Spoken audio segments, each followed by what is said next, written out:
Hi friends, మీకు తెలుసా మనం నిత్యం ట్రావెల్ చేస్తూ ఉంటాం. కొన్నిసార్లు కొందరికి తల తిరుగుతూ వాంతులు అవుతుంటాయి.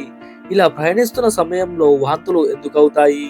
భూమి నుండి అంతరిక్షంలోకి మనం పంపిన కృత్రిమ ఉపగ్రహాలు అక్కడ ఎలా ఆగుతున్నాయి? అవి ఎలా పనిచేస్తాయి? అసలు అన్ని పురుగులాగా కాకుండా మినుగురు పురుగులకు లైట్స్ ఎందుకు వస్తాయి అని మీరు ఎప్పుడైనా ఆలోచించారా? ఇప్పుడు ఈ 3 ఫ్యాక్ట్ గురించి మనం తెలుసుకుందాం. Fact number 1. ప్రయాణాల్లో వాంతులు లేదా వికారం రావడాన్ని వైద్య భాషలో మోషన్ సిక్నెస్ అంటారు. ఇది చాలా మందిలో కనిపిస్తుంది. దీనికి కారణం ఏంటంటే మనం ప్రయాణిస్తున్న సమయంలో మన కళ్ళు ముందు మాత్రమే చూస్తాయి. కాబట్టి మనం స్థిరంగా ఉన్నామని, ఎటు కదలడం లేదని మెదడుకు సిగ్నల్ ఇస్తుంది. కానీ చెవి మనం కదులుతున్నామని గుర్తించి బ్రెయిన్కి సిగ్నల్ని అందిస్తుంది. ఇలా కన్ను, చెవి రెండు వేరువేరు సిగ్నల్ని పంపడం వలన మెదడికి ఏది నమ్మాలని అర్థం కాక కన్ఫ్యూజన్ అవుతుంది. ఏమో జరుగుతుందని వాంతులు అయ్యేలా చేస్తుంది. దీన్ని మనం నివారించడానికి ఇలా చేయాలి. ప్రయాణ సమయంలో వెహికల్ కదులుతున్నప్పుడు దూరంగా ఉన్న వస్తువులపై దృష్టి పెట్టాలి. కారు లేదా బస్సు అద్దాలను గాలి వచ్చేలా దించాలి. వికారం కలిగినప్పుడు నిమ్మకాయ వాసన చూడాలి.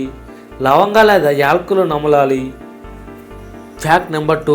ఉపగ్రహాలు భూమి గురుత్వాకర్షణ శక్తిని ఉపయోగించుకొని ఒక నిర్దిష్ట కక్షలో వేగంగా ప్రయాణిస్తాయి.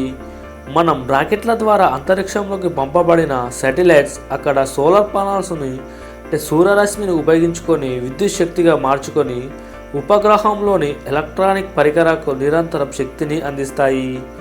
భూమి మీద ఉన్న స్టేషన్ల నుండి సంకేతాలను స్వీకరిస్తూ తిరిగి మనకు కావలసిన సంకేతాలను భూమికి పంపిస్తాయి.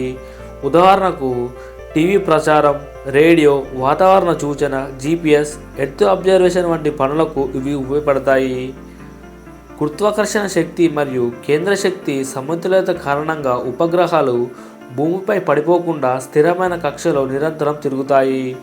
కక్షలోని వేగం, దిశ మరియు ఎత్తును చూడటానికి, భూమిని ఎప్పుడు పరీక్షించడానికి సెన్సార్లు, రాకెట్ వంటివి ఉపయోగపడతాయి. Fact number 3. మినుగురు పురుగులకు లైట్స్ ఎందుకు వస్తాయి?